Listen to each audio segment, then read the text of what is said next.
നാഷണലും ഇന്റർനാഷണലുമായിട്ടുള്ള എല്ലാ കമ്പനികളുടെയും ലെൻസും ഫ്രെയിമും ന്യായമായ വിലയ്ക്ക് ലഭിക്കുന്ന കൊച്ചിയുടെ സ്വന്തം ഒപ്റ്റിക്കൽ ഷോറൂം ജെസൽ ഒപ്റ്റിക്കൽസ്.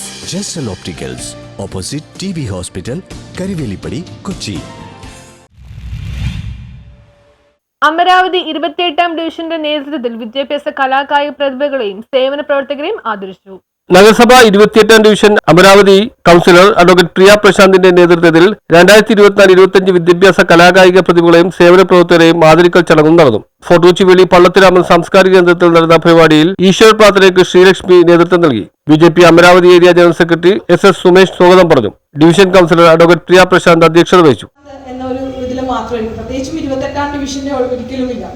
അപ്പോൾ ഈ ഒരു സ്റ്റാറ്റസ് ആണ് ഇനിയിപ്പോൾ ഒരാഴ്ച കൂടി കഴിഞ്ഞാൽ നമ്മൾ മാറാൻ പോകുന്നത്. അപ്പോൾ എൻ്റെ ഒരു സേവന കാലഘട്ടത്തിൽ ഇവിടെയുള്ള ഏറ്റവും മികവ് പുലർത്തിയ ആളുകളെ ആദരിക്കുക എന്നുള്ളത് അതെൻ്റെ ഒരു കർത്തവ്യമാണ്. ആ കർത്തവ്യത്തിലേക്കാണ് നമ്മൾ ഇന്നിവിടെ എല്ലാവരും ഒത്തുചേർന്നിരിക്കുന്നത്. നമ്മൾക്ക് അറിയാം, അമരാവതി ചരിത്രപരമായിട്ട് വളരെയധികം ഇമ്പോർട്ടൻസ് ഉള്ള ഒരു സ്ഥലമാണ്. അമരാവതിയെ കുറിച്ച് പറയുമ്പോൾ നമ്മൾക്കറിയാം ആൽത്തറ ഭഗവതി ക്ഷേത്രവും നമ്മളുടെ saint Mary's and saint Peter's ചർച്ചുള്ളത് നമ്മളുടെ ഒരു BJP മുൻ സംസ്ഥാന അധ്യക്ഷൻ K. സുരേന്ദ്രൻ ഉദ്ഘാടനം ചെയ്തു. ഒരുപാട് പതിറ്റാണ്ടുകൾക്ക് മുമ്പ് തന്നെ നമ്മൾ എത്തിപ്പിടിച്ച ഒരുപാട് നേട്ടങ്ങൾ വിദ്യാഭ്യാസത്തിന്റെ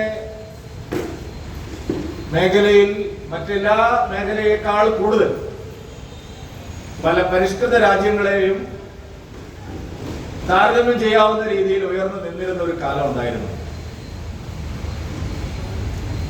ഇന്നിപ്പോ നമ്മുടെ വിദ്യാഭ്യാസ രംഗത്ത് പലതരത്തിലുള്ള പ്രതിസന്ധികളാണ് വന്നു ചേർന്നിരിക്കുന്നത്. പ്രാഥമിക വിദ്യാഭ്യാസ രംഗത്തും അപ്പർ പ്രൈമറി വിദ്യാഭ്യാസ രംഗത്തും ഹൈസ്കൂൾ വരെയുള്ള വിദ്യാഭ്യാസ രംഗത്തും പ്രതിസന്ധികൾ അത്ര രൂക്ഷമല്ലെങ്കിലും നമ്മുടെ ഉന്നത വിദ്യാഭ്യാസ രംഗം സമ്പൂർണ്ണമായിട്ട് താഴ്ന്നിരിക്കും. ഞാൻ എന്തെങ്കിലും ഒരു പൊളിറ്റിക്സ് ഇവിടെ പറയാൻ ആഗ്രഹിക്കുന്നു. ഞാനൊരു BJP കാരനായതുകൊണ്ട് തന്നെ രാഷ്ട്രീയം പറയണമെന്ന് ഞാൻ വിചാരിക്കുന്നത്. നമ്മുടെ വിദ്യാഭ്യാസ മേഖലയോട്, നമ്മുടെ സർവകലാശാലകളോട്, നമ്മുടെ മികവിന്റെ കേന്ദ്രങ്ങളോട്, എന്തിനേറെ നമ്മുടെ റെഗുലർ കോളേജുകളോട് പോലും ആളുകൾ കുട്ടികൾ പുറന്തിരിഞ്ഞു നിൽക്കുക. ഇവിടുത്തെ പ്രസ്റ്റീജിയസ് കോളേജുകളിൽ പലതിലും മഹാരാജാസ് ആവട്ടെ, അങ്ങനത്തെ പല പേരുകളും നമുക്ക് കേരളം മുഴുവൻ. കേന്ദ്ര സാഹിത്യ അക്കാദമി അവാർഡ് ജേതാവ് RS Bhaskar, K. Surendran, advocate K. Shaiju, Hashim Khan, TP Sindhumol, Sruthi SS എന്നിവർ സംസാരിച്ചു. News bureau, Fort Kochi.